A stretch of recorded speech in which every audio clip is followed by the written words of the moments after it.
Your main goal during Session 8 is to help the client to improve their overall shopping experience, and this could be either in their local grocery store or even in farmers markets.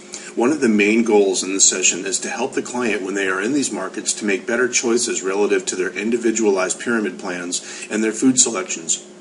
This is done by pointing out the best options among foods among all different types available. So the ability to understand details like those seen in food labels becomes more important, and we'll talk about that as part of this session.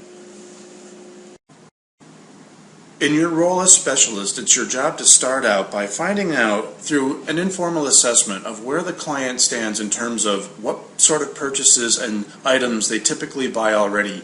So ask them informally what sort of items would be in their pantry if you were to open the doors of their cupboards right now, and what kind of food would be in their refrigerator. Do a quick assessment and find out where the client's at. But if you have determined that the goal for the client is to eat healthier meals and snacks, then you may want to encourage them to stray no further than home to be able to do this. One good quick way to find out where the client stands in this inventory process or assessment is to find out if they can answer the question, am I able to make a healthy meal for my family or myself as part of my plan with the current food inventory that I've got? Here's where we can really directly impact the behavior of the client by giving them help in how they shop. There are typically some barriers that we see that run concurrently with busy professionals who are the typical client profile for those who can afford to work with you. And these are people who sometimes have no time to get to the market or maybe don't have the nutrition knowledge that they need to have before they go into the shopping experience. So first, understand what barriers are present with the client and discuss them with the client. If your client tends to be very time sensitive and does not have a whole lot of time to dedicate to the shopping or supermarket experience, make sure that they go in with the plan of understanding the layout to navigate their store so that they can get in and get their items quickly and then leave. And time may be less of an issue if you're able to get around that particular barrier. Discourage your client from impulse buying. In other words, try to have your client shop at a time when they're not likely to be hungry and maybe to pick things that would be more based on impulse and their hunger speaking than to stay within their pyramid plan. Try to make sure that they've got a list provided for this reason as well, so that if they do lose focus, they can come back to the structured list that's been provided to pick the proper items. Lastly, it may require that your client come to change their attitude about being afraid of working in the kitchen and afraid to cook and try new things. And we're not talking about going from prepackaged or prepared meals to gourmet chef, but something that allows for some flexibility, again drawing in from that variety component. So not having foods that are strictly prepared or packaged items that are frozen, for instance, are not your client's best choice, but be able to teach them how to make better choices and to be open about changing their attitudes towards being in the kitchen and around food and preparing it. Another very real barrier that sometimes is present with the client is the money objection and how much money is spent on food. Now understand that right now, on average, Americans will spend about 10% of their disposable income on food, and that includes supermarkets, fast food, restaurant experiences. As the specialist, encourage your client to shop for good choices and to spend their money wisely with the healthier choices like those that are nutrient-dense foods. The first suggestion that you can try with the client is to develop a shopping list of the items that are within their pyramid and to follow it. You may want to use some of the software applications that are currently available for nutrition and working with trainer-client relationships. There are many different types that are available that will develop shopping lists for the user so that they can stay within a certain plan. So make use of the technology if you feel that it will be beneficial to you and the client. You also want to encourage your client to look at brands and to understand the differences between supermarket brands and the national brand. Not only would most people typically find a difference in taste between two different items, but they would also find very different nutritional information if they were to turn over the food labels and look at national brands versus store brands. So there's a taste component and a nutritional component as well. One of our main goals in Session 8 is to provide you with some tips on how to send your client out to their local stores as a process of learning and how to select different items, and in time, hopefully the client will come to enjoy the experience more. So that process of learning might just be what your client needs when shopping to bring them to a point of really enjoying the process. Your client will know a lot more about the shopping experience when they know what's expected of them and how to execute their plan as they enter a store, navigate aisles, and complete their food shopping to stay on plan.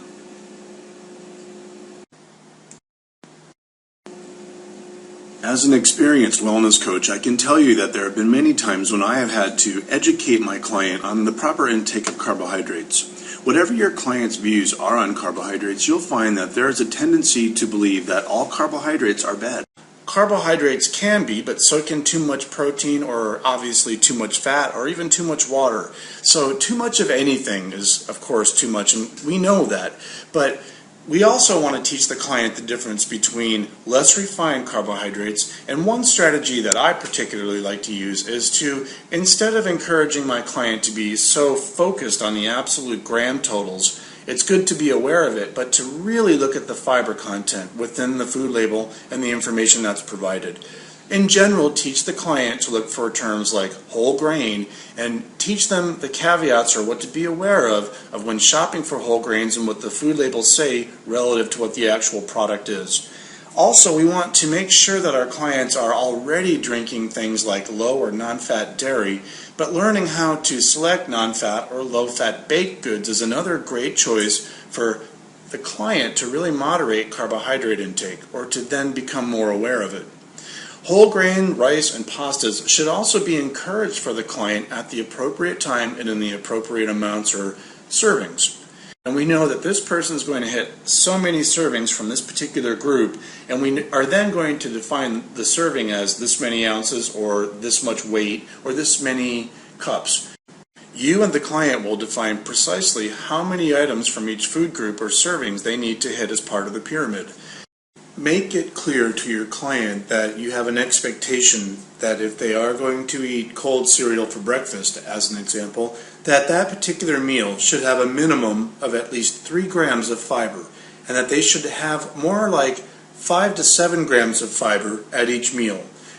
Encourage your clients to work within the guidelines of the RDA, which state that they should be consuming about 30 to 35 grams of fiber.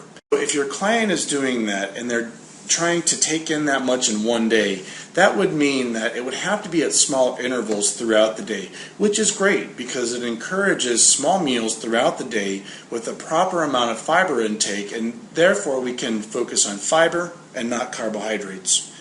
If your client doesn't eat cold cereal or any sort of cereal or grain in the morning like oatmeal or farina or malto meal, then make sure that whatever they do eat does have some sort of fiber added to it. For instance, some yogurts are marketed with fiber, or fiber can be added to items. So be sure that your client is mindful of the fiber intake relative to it being a complex carbohydrate. Be able to explain the difference between simple and complex carbohydrates, because this is one of those items that the client will come to you with questions as they've read in the media, in magazines, or on television, things about carbohydrates that you're going to have to reorient or redirect their thinking. Some helpful tips for selecting fruit and vegetables to stay within the pyramid system would be to buy those frozen or canned items when the particular fruit or vegetable that you're looking for is out of season.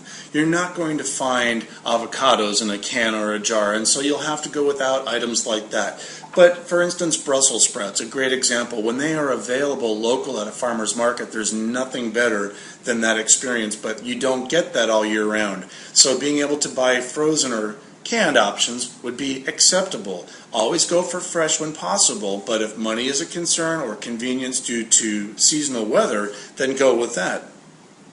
Be sure to encourage your client to rinse any canned items to reduce the sodium content before they cook and consume them. This is a great trick. It's fairly easy and will really cut down on that salty taste that we all get when we eat those kind of foods, which is usually an indicator to the casual diner that they're eating a food that is not fresh. When it's very salty like that and soft and preserved with salt, it's a red flag that it's not a fresh item. So rinse that salt off and fool a few of your diners with items that they're eating canned, but they'll think they're fresh.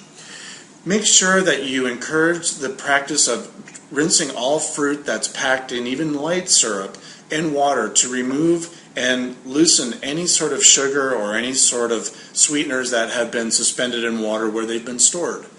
Now, choosing fruit that is heavy is really good when we're juicing. So like oranges or tomatoes, these are great fruits for juicing, and so we want to buy good nutrient-dense fruits that are heavy in weight.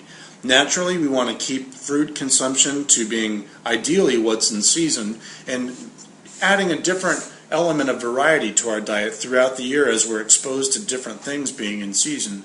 And if your client tends to be time conscious, once again, there are still options for this particular behavior or characteristic in clients whereby they can actually go into any market. Most markets, even convenience stores, will have salads that are packaged. Even Starbucks in their display case, in their panel, will have salads that are pre-made. So instruct the client on grabbing the salad instead of the scone. It may not be the least expensive, but in certain situations the client will find themselves at a loss to take in their fruit and vegetable servings. It's not always easy to find these items to stay within their pyramid.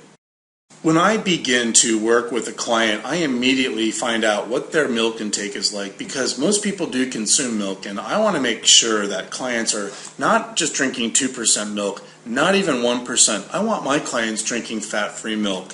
This is because there's just too much saturated animal fat in milk, and it's not the best thing for all people if there are cholesterol problems in their family, or if there's a family history of it, or if they're overweight or over-consuming high-fat products as well.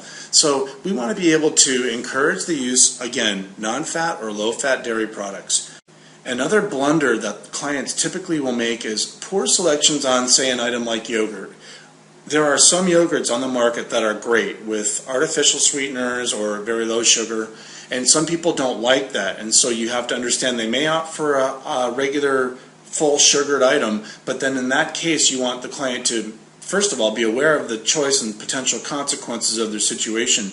And then there's another ingredient that you can hopefully get under control, which is the fat content. So if they're going to have sugar, no fat. But non-fat or low-fat, and sugar-free is always best. Some, with fruit on the bottom though, start to cause problems for our clients as it gets too high in simple sugars and too high in carbohydrates, and when paired with other foods which people typically eat with yogurt, no one will normally eat just yogurt, they will eat it with something like a bagel or another carbohydrate source, then this becomes an added component to their consumption, and it can put them over the top. Fruit at the bottom needs to be consumed prudently or with proper knowledge. Certain cheeses that are low or medium fat are within the client's intake guidelines, such as feta cheese. Even Parmesan cheese is a medium fat cheese. But the higher fat cheeses, the soft cheeses, should be avoided or eaten sparingly. Always encourage your client to eat fat-free or low-fat cheese made from non-fat milk or low-fat sources. If your client suffers from portion distortion, teach them the value of buying things individually packaged. This will help to keep them within the structure of their pyramid. If your client tends to be more open-minded, or maybe your client's lactose intolerant, offer the suggestion that they give soy products a try. Sometimes soy can be difficult on the digestive or the GI system, but most people can stomach a little bit of soy with no trouble, and it's a great way to take in a vegetable serving if in the form of soybeans, or as a non-dairy alternative in the form of soy milk. You may want to suggest to the client that they try some soy products as well, because some of them are calcium fortified and people feel better about that as a choice dietarily. This may have an effect on the strategies that you take with a client who maybe has osteoporosis or one who is pre, post, or perimenopausal. So there are a lot of different virtues and benefits to soy, but this is something that you and the client must discuss personally. By now you've discussed a lot with your client, and your client should be able to open up to you and share with you items like this that you need to know to get them to their goal.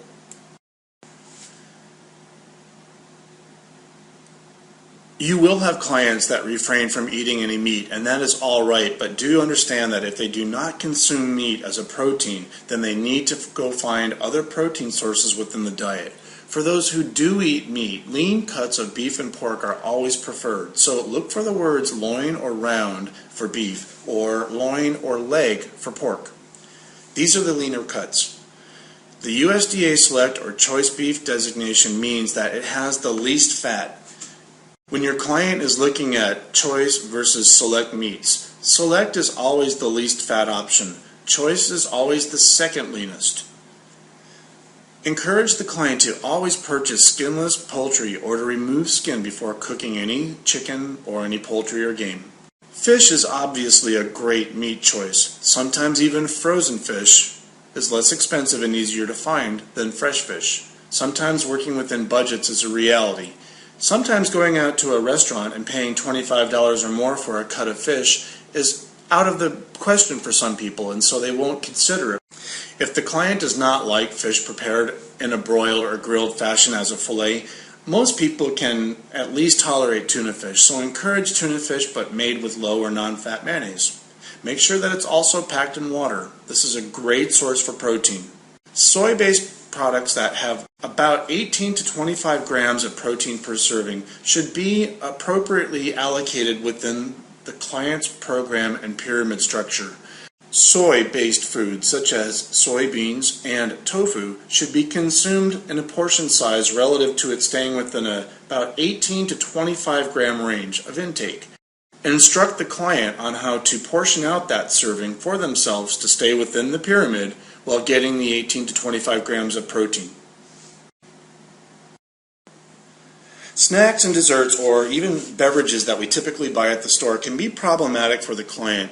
Please be careful when making suggestions for soda, because soda can be one of those items that can be overconsumed and cause other problems such as sodium and caffeine intake. So essentially the suggestions for the client would be to stick with 100% fruit juices only. No fruit drinks, no fruit punches. Choose juices that tend to be higher in vitamin C, such as the obvious ones, orange and grapefruit, or even tomato. Look for the lower fat choices and the lower sodium choices of snack foods. A lot of baked desserts and crackers and even cookies are made with what we call partially hydrogenated vegetable oil. This is also known as a trans fat. That is your key word that you see right there, partially hydrogenated. When you see that on the label, that is an indicator of trans fat, regardless of what the label says. Currently, in the United States, manufacturers are allowed to claim trans fat-free foods if particular items are less than half of a gram in trans fat. But these particular items can add up when you look at different ingredients that have trans fats and eating multiple servings of that trans fat. And that way, trans fat can triple or even more. So be very careful about that word, partially hydrogenated. Another very important task for the client to master is being comfortable with reading food labels. This is where your job as the specialist is vital. It does not matter where the client is currently in terms of what they understand or know about a food label. No matter what they already know, you're going to be able to teach them more because you're going to make it simple for them. Right now, most people will look at a food label and they'll just see a batch of numbers and don't make a whole lot of relative sense to it. So let's just understand that food labels are found on most food items. The exception is typically, of course, fast food, or when we buy produce at the store, there are no food labels attached. These have been redesigned with the consumer in mind, coming from all different levels of understanding, and so they're therefore believed to be easier to read. And for the most part, that is true.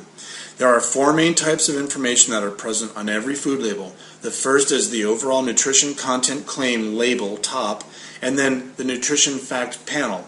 We then have the ingredient list, and then we have health claims. There are four main types of information that you may see in varying combinations on food items currently sold in American markets. First would be nutritional content claim, like is 100% whole grain. Number two, the nutrition facts panel. This is on all items except for produce and fast food. Number three, the ingredients list. Again, this is on all packaged food. And number 4, any health claims that are reported to be a benefit of consuming the food, such as on Cheerios it says lowers cholesterol. That would be an example of health claim, and those are the 4 items or types of information that we want the client to understand. Now, as a wellness coach, I usually take my client through the nutrition fact panel in different stages because it can be a whole lot to throw out to someone because there are a lot of numbers. But first off, let's just review the basic components. We have the nutrition facts, and this is the new label. We have the amount of calories. We also have the amount of calories per fat. Then we have the nutrition panel, which is the nutrients, and they're required to appear on the nutrition panel, and these are the most important components to most people today.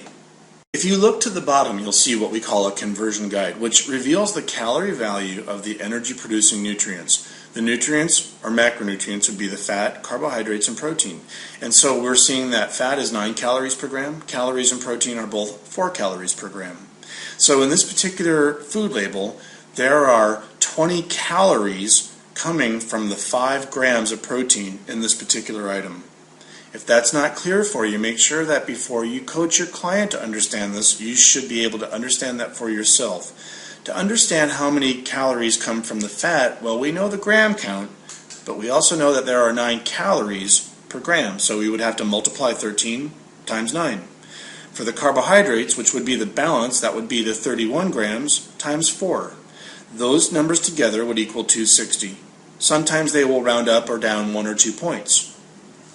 The serving size information is something that we've talked about before. Remember, most of our clients have typically been focused on portion and what they dole out for themselves. But to make relative sense of this food label, they've got to understand that there are serving sizes that are indicating the proper amounts that they see. The percent of daily value that is shown on the nutrition facts panel will show how a food is relative to the overall plan for the day. Now, this is not the pyramid, but what the RDA says is an amount that the consumer in general should eat. So if there are 13 grams of fat, as this food label indicates, if you were to consume this, it would be 20% of your daily allowance for fat. For reference sake, most food labels will also include cholesterol, sodium, and fat content broken down, as well as carbohydrate typing and content broken down in terms of carbs overall and fiber. So it will give you a reference point for people who are on a 2,000 calorie diet or a 2,500 calorie diet. According to these values, if you are on a approximately 2,500 kilocalorie diet for a day, you should be consuming no more than 375 grams of carbohydrate. And that is actually a pretty good number, seems very realistic, and when I do the math for my clients, that's a number that's about in range with what we typically work with. So with nutrition and nutrition facts and food labels, you're looking for things to make sense, and everything starts to make more sense the more you look at food labels. So understand that this is a learning process for the client, and as they turn food labels over, you will need to be next to them and guide them through the process of exactly what they're looking for. For this reason, I always carry around spare food labels of food items that I've cut out as both good and bad examples, and we will run through food labels so that when I send my client out, they know very well what I expect of them. I don't want to hear them come back and say, well, I wasn't sure about the carbohydrates because it said that there was this much fiber and it threw me off. If that happens, then I have failed as the trainer or specialist. So make sure that you nail this with your client. This is one of the components of the lifestyle weight management program that the client will retain as a lifelong process to ensure good quality of life by eating properly, by understanding the food as the information is presented on the food label. Again, as I've indicated, I will typically start my clients out learning different steps on how to read a food label. The first thing that I ask them to master is to understand the serving sizes versus the servings per container. In other words, are you going to eat half of that can, or do you intend to eat the whole can? Because it matters. It matters in how you compute the other values. Make sure that your own tables match the data and the goals of the daily intake for the client. We really need to be fair to the average consumer and our clients out in supermarkets because they do not have the information that we in the health and fitness profession have. it is very confusing for them at times and can be very misleading when the consumer is reading things like light or low fat. And we know that these particular words have very strict definitions, and it's always good for you, the specialist, to know what those definitions are. And so when our client sees things like reduced calories, they don't know what sort of significance that means, except for it might seem to be a better choice than the regular Oreos. So we need to be able to help them understand terms like light, low fat, and reduced calories, and how they can sometimes be misleading. So, do these particular terms adhere to their goals? Will they be now needing to switch to foods that are labeled low fat, non-fat, fat-free? And if there are items in this particular pyramid plan for them, and items that might be at risk for being confusing to them, make sure that you are aware of those ahead of time and that you discuss them prior to your client purchasing them so that they make the right choice. Now, this can be subjective, so it's your own interpretation. Sometimes from the client's perspective, these particular words seem like they can just be subjectively viewed for like a better choice. Oh, okay, reduced calories means it's best to eat that instead of the full strength potato chips. Or, oh, okay, light mayonnaise, that must be better than regular mayonnaise. But how is light different than low fat? And how is low fat different than reduced calories? Teaching the client which choices to make, what these words mean, will give them all the tools that they need to make the proper choices in the market and keep the subjectivity out of their selection. Encourage the client to just take two items and look at them side by side. They will see for two items that appear to be the same, maybe different manufacturers, different mixes of different types of, like, say, mayonnaise, for instance. If you had a craft brand and a store brand, they would be different in calories, fat content, etc. They're both mayonnaise, but you need to compare one against the other. And in general, we always want the client to opt for the one with the best fat profile and the healthiest carbohydrate and the appropriate amount of protein seen on the food label. By now, you're ready to wrap up session 8, and this has been a big one for the client because this is where you start to wean them off of being so dependent on that one-on-one FaceTime, because you're sending them out to the market to execute the plan to show just how much they've learned and how effective of a teacher you've been. So at this time, you want to have been able to define any obstacles and barriers, not just with getting to the store, but why eating is happening in the way that it is, or maybe not happening how it should, within the client, while shopping, or in food stores, or going to convenience stores, or even restaurants. Does your client understand that they can come to you for reference materials to help them through any questions that they have? Do you have all the reference materials that you need to be a good specialist here? Do you have food labels? Do you have what you need to be able to talk about different carbohydrate questions that they may bring to you? Or are you armed for the scenario of the client coming to you and asking you why they should get off the South Beach diet and try this particular program? You're going to need to rely on the science from the reference materials to help you understand if you have the appropriate scientific reference materials to refer the client to, then you're doing a better service to a client who might be getting bad information. At this point, also, like every session end, ask your client how they're doing with their daily logs or their food logs or whichever sort of journal writing you're having them do as part of this process. Continue to ask for these items until you get the information that you need. Now, we're going to move into Chapter 9 now, where we talk about recruiting support. These are those external influences and variables that we want to help the client understand how to maximize their potential. So let's move on into Session 9.